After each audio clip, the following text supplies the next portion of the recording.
Hello everyone, welcome to study with Shri. देखिए, Uttar Pradesh PCS और RO की प्रीलिम टेस्ट सीरीज चल रही है 2023 की। ये टेस्ट नंबर आपका 34 है। 33 टेस्ट ऑलरेडी कंप्लीट हो चुका है। प्ले लिस्ट बना रखी है, आप लोग जा करके देख सकते हैं। देखिए, अगर आप किसी भी स्टेट पीसीएस की प्रिपरेशन कर रहे हैं, जैसे कि बीपीएससी हो, एमपीपीएससी हो, यूकेपीएससी हो, झारखंड पीसीएस हो या छत्तीसगढ़ पीसीएस हो या फिर आरएस हो, तो आप इस सीरीज को देखिए, आपको काफ़ी फ़ायदा होगा। या फिर किसी वनडे एग्जाम की प्रिपरेशन कर रहे हैं तो भी इस सीरीज को देखिए, क्योंकि जो भी क्वेश्चंस हैं इसमें वो सभी प्रतियोगिता परीक्षाओं के लिए काफ़ी इंपॉर्टेंट है। देखिए, जो लोग फर्स्ट टाइम विजिट कर रहे हैं हमारे चैनल पे, चैनल को सब्सक्राइब कर लें। सब्सक्राइब करने के बाद से बेल आइकन को प्रेस कर लें कि जब भी कोई वीडियो आए तो नोटिफिकेशन मिल जाए। देखिए, टेस्ट नंबर 1 से लोग बार बार पूछते रहते हैं कि टेस्ट नंबर 1 से कहाँ मिलेगा। तो आप मेरे चैनल के प्लेलिस्ट में जाएंगे तो वहाँ पे एक प्लेलिस्ट में बना है उत्तर प्रदेश पीसीएस 2023 का टेस्ट सीरीज। वहाँ पे आपको टेस्ट नंबर 1 से टेस्ट नंबर 34 तक मिल जाएगा। तो जिन लोगों ने अभी देखा नहीं है तो वो स्टार्ट करें टेस्ट नंबर 1 से और 34 तक देखें, काफ़ी फ़ायदा होगा उनको। तो स्टार्ट करते हैं।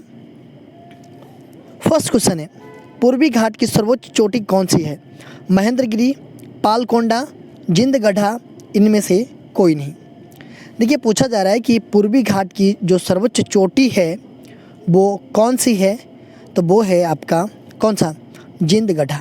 सी ऑप्शन आपका सही है। देखिए, इसकी हाइट क्या है, तो इसकी हाइट 1690 मीटर है और महेंद्रगिरी की ऊंचाई कितनी है, तो ये 1501 मीटर है। ठीक है, तो ये है जिंदगढ़ा, ये पूर्वी घाट की सर्वोच्च चोटी है। एशियाई शेर का आवास क्षेत्र किसे कहा जाता है? दुधवा राष्ट्रीय उद्यान, कान्हा राष्ट्रीय उद्यान, गिर राष्ट्रीय उद्यान, कार्बेट राष्ट्रीय उद्यान। पूछा जा रहा है कि एशियाई शेर का जो आवास क्षेत्र है वो किसे कहा जाता है, तो वो कहा जाता है गिर राष्ट्रीय उद्यान को।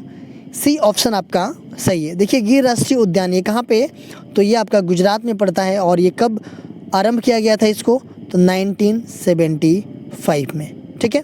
दुधवा राष्ट्रीय उद्यान ये कहाँ पे पड़ता है, तो ये पड़ता है लखीमपुर खीरी, उत्तर प्रदेश में। और इसको स्टार्ट किया गया था 1977 में। कान्हा राष्ट्रीय उद्यान ये कहाँ पे है, तो ये मध्य प्रदेश में है और इसको स्टार्ट किया गया था 1955 में। और कार्बेट राष्ट्रीय उद्यान ये कहाँ पे है, तो ये है आपका उत्तराखंड में। 1936 में इसको स्टार्ट किया गया था। निम्न में से कौन सा प्राकृतिक प्रदेश 5 डिग्री से 20 डिग्री अक्षांशों के मध्य स्थित है? चीन तुल्य, भूमध्य रेखीय, प्रेयरी, सवाना। पूछा जा रहा है कि जो प्राकृतिक प्रदेश है वो कौन सा है जो कि 5 डिग्री से 20 डिग्री अक्षांशों के मध्य स्थित है, तो वो कौन सा प्रदेश है, तो वो प्रदेश है आपका सवाना। ये डी ऑप्शन आपका सही है। कृषि एवं ग्रामीण विकास क्रियाओं की सभी प्रकार की साख आवश्यकताओं की पूर्ति करने वाली एकमात्र संस्था कौन सी है? नाबार्ड, आरबीआई, नैफेड, इनमें से कोई नहीं। पूछा जा रहा है कि कृषि एवं ग्रामीण विकास क्रियाओं से की सभी प्रकार की साख आवश्यकताओं की पूर्ति करने वाली एकमात्र जो संस्था है वो कौन सी है, तो वो है आपका कौन सी, तो ये है आपका नाबार्ड। ये है आपका, देखिए नाबार्ड का फुल फॉर्म क्या होता है, तो नाबार्ड का आरडी, ठीक है, NABARD। नाबार्ड का फुल फॉर्म क्या होता है? देखिए, कई सारे एग्जाम में 1 लाइनर क्वेश्चंस में आता है कि नाबार्ड का फुल फॉर्म क्या है। तो नाबार्ड का फुल फॉर्म होता है national bank for agriculture and rural development. ठीक है, ये होता है आपका नाबार्ड का फुल फॉर्म। कभी कभी आता है क्वेश्चन कि नाबार्ड की स्थापना कब की गई थी, तो देखिए, नाबार्ड की स्थापना जो है कि 6ठी पंचवर्षीय योजना के समय पर किया गया था। कब? 12 जुलाई 1980 को किया गया था नाबार्ड की स्थापना। और किस पंचवर्षीय योजना के अंतर्गत किया गया था, तो ये 6ठी पंचवर्षीय योजना के अंतर्गत किया गया था। ठीक है, इसका मुख्यालय कहाँ पे है, तो इसका मुख्यालय है मुंबई में। देखिए, क्वेश्चन आता है कि नाबार्ड की स्थापना किस पंचवर्षीय योजना के तहत या किस पंचवर्षीय योजना के ड्यूरेशन में किया गया था, तो ये किया गया था 6ठी पंचवर्षीय योजना के ड्यूरेशन में 12 जुलाई 1980 को। और इसका मुख्यालय है आपका कहाँ पे, तो मुंबई में। चलिए, आप लोग बताइए कमेंट बॉक्स में कि आरबीआई का स्थापना कब किया गया था। ठीक है, कमेंट बॉक्स में आप लोग बताइएगा। तत्कालिक रूप से मुद्रास्फीति को रोकने के लिए निम्नलिखित में से किस विधि का उपयोग किया जाता है? वेतन में वृद्धि, कर में छूट, धन के प्रवाह में कमी, इनमें से कोई नहीं। देखिए पूछा जा रहा है कि तत्कालिक रूप से मुद्रास्फीति को रोकने के लिए निम्नलिखित में से किस विधि का उपयोग किया जाता है? तो किस विधि का उपयोग किया जाता है? तो ये किया जाता है आपका धन के प्रवाह में कमी, इस विधि का। देखिए ये मुद्रास्फीति होता क्या है? इन्फ्लेशन मतलब कि महंगाई, उसी को हम बोलते हैं मुद्रास्फीति। देखिए अगर हम बात करें महंगाई की या फिर इन्फ्लेशन की, तो इकोनॉमी में माल और सेवाओं की कीमतों में होने वाले एक सामान्य बढ़ोतरी को हम क्या कहते हैं? मुद्रास्फीति कहते हैं। देखिए ऐसा होता है कि जब भी कोई किसी वस्तु का दाम बढ़ता है तो हम लोग क्या करते हैं? उसको कम खरीदते हैं, ठीक है। जब दाम बढ़ेगा तो उसका बिक्री भी जो है कि कमी होगी, क्योंकि महंगा रहेगा तो लोग जो है कि थोड़ा थोड़ा करके यूज करेंगे, तो ये महंगाई होता है, ठीक है। अगर दूसरे भाषा में अगर हम देखें, दूसरे शब्दों में कि मुद्रास्फीति क्या है, तो मुद्रास्फीति वह है जब वस्तुओं के मूल्य में वृद्धि होती है तथा मुद्रा के मूल्य में क्या होता है? कमी आती है, तो वो होता है मुद्रास्फीति, ठीक है। निम्नलिखित में से किसको वुड स्पीड भी कहा जाता है? Ethylene glycol, glycerol, methyl alcohol, ethyl alcohol. देखिए पूछा जा रहा है किसको वुड स्प्रिट भी कहा जाता है? तो किसको कहा जाता है? तो ये कहा जाता है आपका ये कहा जाता है आपका मेथिल एल्कोहल को। ये सी ऑप्शन आपका सही है। मेथिल एल्कोहल बोल सकते हैं या फिर मेथेनॉल बोल सकते हैं, ठीक है। इसका शॉर्ट फॉर्म में मेथनॉल बोल सकते हैं या फिर मेथिल एल्कोहल बोल सकते हैं। इसे वुड स्प्रिट इसलिए कहा जाता है क्योंकि एक समय में यह जो है कि प्रायः लकड़ी के भंजन आश्वन से प्राप्त की जाती थी, तो इसलिए जो है कि उसको वुड स्प्रिट कहते हैं। देखिए एथेनॉल, जैसे गन्ना जो होता है, गन्ना का मतलब उसको क्या बोलते हैं? जो रस निकल जाता है तो उसकी जो डंडी बच जाती है, ठीक है, उससे भी एथेनॉल बनता है, ठीक है। तो ये जो है कि इसीलिए इसको बोला जाता है वुड स्प्रिट, ठीक है। निम्नलिखित में से अश्रु गैस का घटक कौन सा है? Chloropicrin, ethane, ether, ethanol. पूछा जा रहा है कि जो आंसू गैस होता है उसका घटक कौन सा है? तो वो है घटक आपका क्लोरोपिक्रीन। ए ऑप्शन आपका सही है। देखिए क्लोरोपिक्रीन ये जो है कि आंसू गैस का घटक है। इसी के कारण क्या होता है कि जब आंसू गैस छोड़े जाते हैं तो इसके वजह से क्या होता है कि आँखों में जलन पैदा होता है, और जब जलन पैदा होगा तो आँखों से आंसू आएगा, ठीक है। तो आंसू गैस जब छोड़ा जाता है तो मेन घटक जो है कि यही है, इसी के कारण जो है कि आँखों में जलन स्टार्ट हो जाता है। अच्छा, आंसू गैस का फॉर्मूला क्या होता है? C10H5Cl(N)2, ठीक है। ये होता है आपका आंसू गैस का फार्मूला, ठीक है, C10H5Cl(N)2। अगर इसका रासायनिक नाम की हम बात करें तो क्या होगा? तो रासायनिक नाम थोड़ा अटपटा है, ये होगा क्लोरोबेंजीलिडेन मैलोनोनिट्रेल, ठीक है। तो ये होगा, ये हो जाएगा आपका ए ऑप्शन। निम्न में से कौन सा कार्बोक्सिलिक अम्ल नहीं है? पिक्रिक अम्ल, सिट्रिक अम्ल, फार्मिक अम्ल, टार्टरिक अम्ल। देखिए पूछा जा रहा है कि कौन सा कार्बोक्सिलिक अम्ल नहीं है, ठीक है। तो कौन सा नहीं है?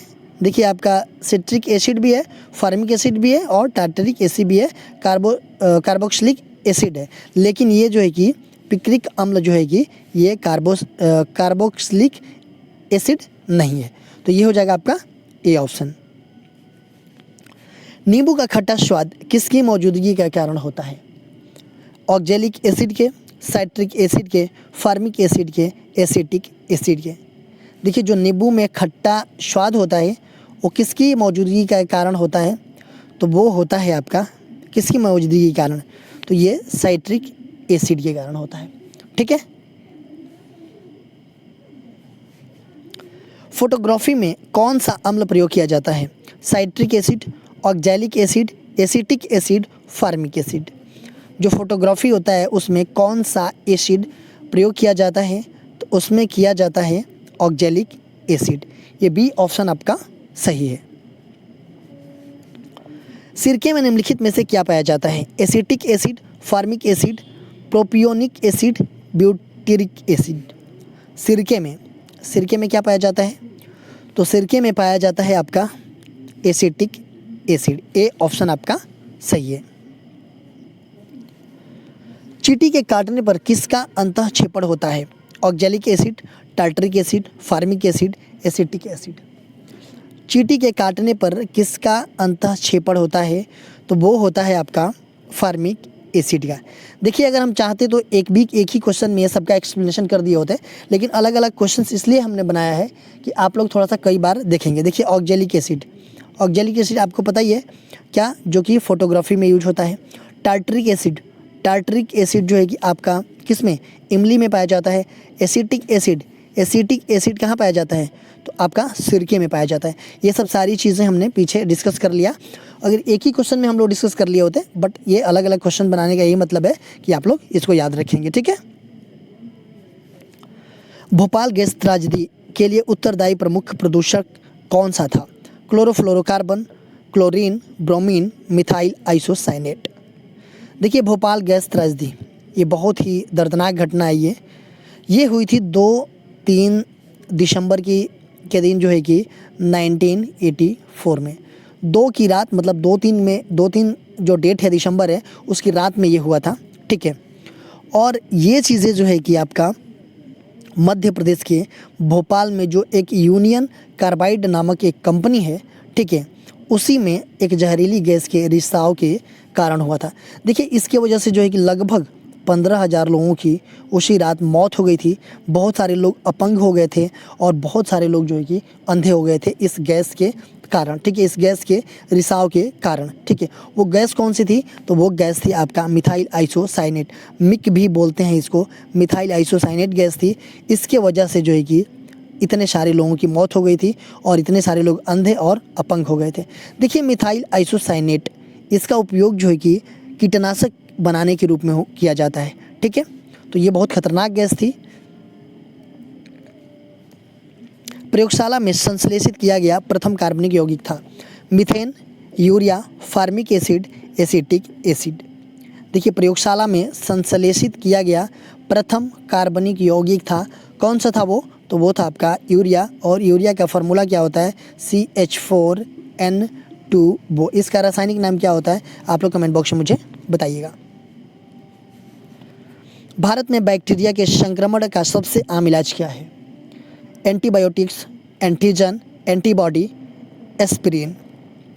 बैक्टीरिया के संक्रमण का सबसे आम इलाज क्या है? तो वो है एंटीबायोटिक्स। निम्नलिखित में से कौन सा सही मेल है? कुछ खनिज का नाम दिया गया है और उत्पादन केंद्र का नाम दिया गया है।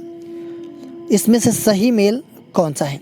देखिए मैग्नीज, ये जो है कि इसका उत्पादन केंद्र कहाँ पे है? तो ये चियातुरा में है, ठीक है, यही सही हो गया। देखिए ये जो है ना कहाँ पे है? चियातुरा। ये जो है कि पहले सोवियत संघ USSR था, आज के डेट में क्या है? तो आज के डेट में रूस है, और ये जो है कि रूस के जॉर्जिया में ये सिचुएटेड है, और यहाँ पे जो है कि मैग्नीज उत्पादन होता है। तो ये हो जाएगा आपका ए ऑप्शन। निम्न कथनों में से कौन लेटेराइट मिट्टी के संबंध में सही नहीं है? ये आर्द्र आयनवर्ती प्रदेशों की मिट्टियाँ हैं, ये बहुत ही अवक्षालित मिट्टियाँ हैं, उनकी उर्वरता कम होती है एंड उनमें चूना प्रचुर मात्रा में पाया जाता है। देखिए बात की जा रही है लेटेराइट मिट्टी की, तो लेटेराइट मिट्टी जो है ये आर्द्र अयनवर्ती प्रदेशों की ये मिट्टियाँ है, ये बहुत ही अवक्षालित मिट्टियाँ हैं, ये भी सही है। और इनकी उर्वरता क्या होती है? कम होती है, ठीक है, ये भी सही है। और इनमें चूना जो है कि प्रचुर मात्रा में पाया जाता है, ये गलत है। देखिए इसमें जो है कि चूना जो है कि प्रचुर मात्रा में नहीं पाया जाता है, इसमें जो है कि लौह तथा एल्यूमिनियम प्रचुर मात्रा में पाया जाता है। और इसमें किन किन चीज़ों की कमी होती है? तो नाइट्रोजन, पोटास और चूना की कमी होती है। तो चूना की कमी होती है, प्रचुर मात्रा में नहीं पाया जाता है, तो ये आपका क्या है? ये गलत है।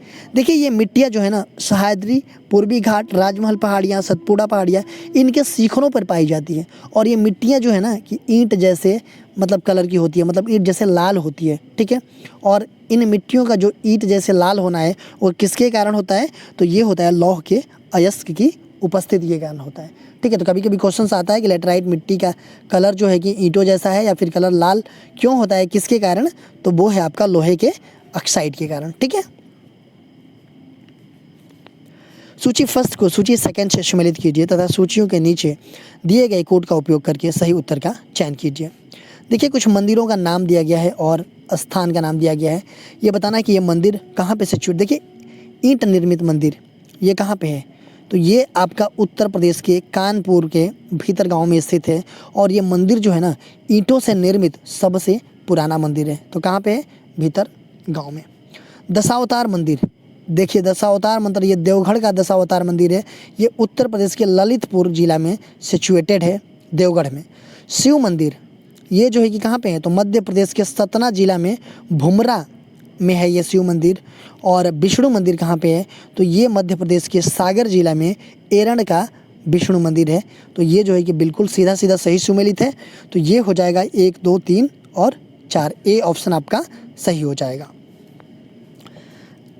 सतलज नदी के संबंध में निम्नलिखित कथनों को पढ़कर कूट के अनुसार सही उत्तर का चयन कीजिए।